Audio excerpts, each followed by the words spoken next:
Ready हो तुम? हाँ रेडी हूँ।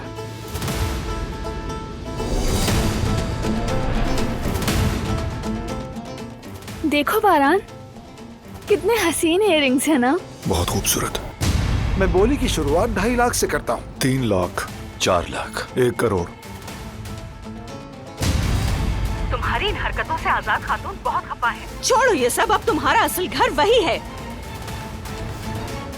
मुझे लगता है तुम्हारी माँ ने कुछ कहा है। कभी तो लगता है वो मुझे बिल्कुल नहीं चाहती। मैं तुम्हें एक माँ होने की हैसियत से सीने से लगा रही हूँ।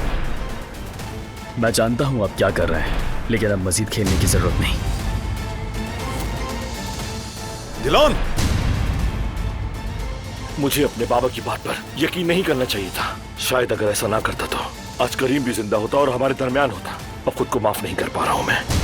अभी तक वही बात दिल पे लिए हुए हो। भाई साहब को ऐसा नहीं करना चाहिए था। नौकरानी को बुलाकर सबके सामने माफी मंगवाकर मेरी इज्जत की धज्जियां उखेड़ दी।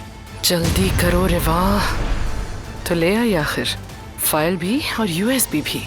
Very good. किसी ने मुझे पकड़ लिया था। ज्यादा तो नहीं मार दिया तुमने? नहीं, सिर्फ बेहोश किया। किसने किया तुम्हारा ये हाल?